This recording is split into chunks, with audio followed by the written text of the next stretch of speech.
Human rights is, geez, that's a good question. Human rights. Well, that's a tough one. Wow.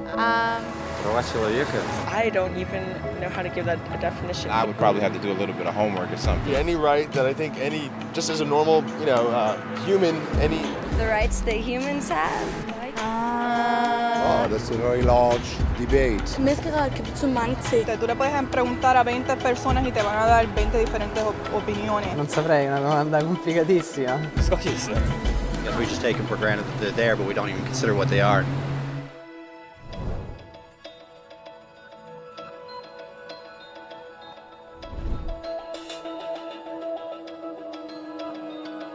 Human rights are the rights you have simply because you're human. It's how you instinctively expect and deserve to be treated as a person, like the right to live freely, to speak your mind, and to be treated as an equal. There are many kinds of rights. Most apply to a certain group. But human rights are the only ones that apply to absolutely everyone, everywhere. That means kids, old people, poor people, basketball players, garbage men, rappers, teachers, Africans, Indians, Albanians, Christians, Muslims, Kabbalists, atheists, your mom, your dad, your next door neighbor, and you all have the exact same human rights. In other words, they're universal. But the question remains, what are they? Name the human rights? What the human rights are? The right to live. Equality between all peoples. Right to religion, the right to... Is there supposed to be a list somewhere I should be aware of? According to the United Nations, there are a total of 30 human rights, which are usually lumped together and called simply human rights. They're all listed out in the Universal Declaration of Human Rights, which is the world's most widely accepted document on the subject.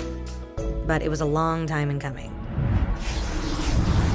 At first, there were no human rights. If you were in with the right crowd, you were safe. If you weren't, well, you weren't. But then a guy named Cyrus the Great decided to change all that. After conquering Babylon, he did something completely revolutionary. He announced that all slaves were free to go. He also said people had the freedom to choose their religion, no matter what crowd they were a part of. They documented his words on a clay tablet known as the Cyrus Cylinder. And just like that, human rights were born. The idea spread quickly to Greece, to India, and eventually to Rome. They noticed that people naturally followed certain laws, even if they weren't told to. They called this natural law, but it kept getting trampled on by those in power. Not until 1,000 years later in England did they finally get a king to agree that no one can overrule the rights of the people, not even a king. People's rights were finally recognized, and they were now safe from those in power. Kind of. It still took a bunch of British rebels declaring their independence before the king got the point that all men are created equal. Which isn't to say he liked the idea, but he couldn't stop them, and America was born. The French immediately followed with their own revolution for their own rights. Their list was even longer, and they insisted that these rights weren't just made up. They were natural. The Roman concept of natural law had become natural rights. Unfortunately, not everyone was so thrilled. In France, a general named Napoleon decided to overthrow the new French democracy and crown himself emperor of the world. He almost succeeded, but the countries of Europe joined forces and defeated him. Human rights was again a hot topic. They drew up international agreements, broadly granting many rights across Europe. But only across Europe. The rest of the world somehow still didn't qualify. Instead, they got invaded, conquered, and consumed by Europe's massive empires. But then a young lawyer from India decided enough was enough. His name was Mahatma Gandhi, and in the face of violence, he insisted that all people of Earth had rights, not just in Europe. Eventually, even Europeans started to agree. But it wasn't going to be that easy. 2 world wars erupted. Hitler exterminated half the Jewish population of Earth in horrifying Nazi death camps. And all told, 90 million people died. Never had human rights been so terrifyingly close to extinction. and never had the world been more desperate for change. So the countries of Earth banded together and formed the United Nations.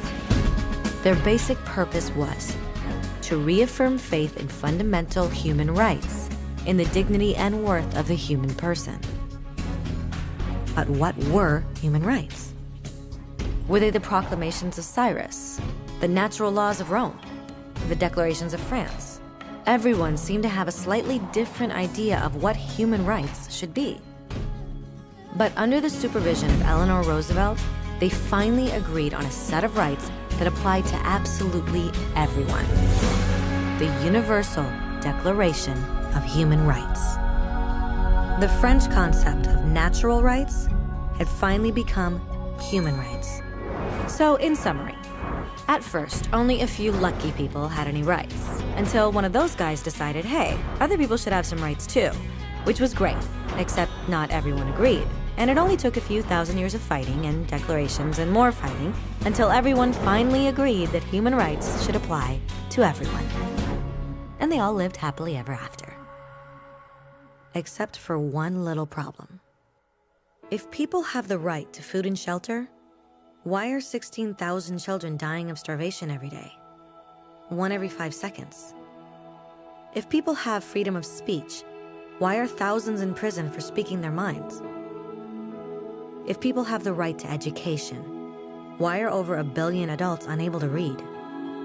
If slavery has truly been abolished, why are 27 million people still enslaved today? More than twice as many as in 1800. The fact is, when it was signed, the Universal Declaration of Human Rights did not have the force of law. It was optional. And despite many more documents, conventions, treaties, and laws, it's still little more than words on a page. So the question is, who will make those words a reality? I have a dream today. When Dr. King marched for racial equality, he was marching for rights that had been guaranteed by the United Nations for almost 2 decades. But still, he marched. When Nelson Mandela stood up for social justice in the 1990s, his country had already agreed to abolish such discrimination for almost 40 years. But still, he fought.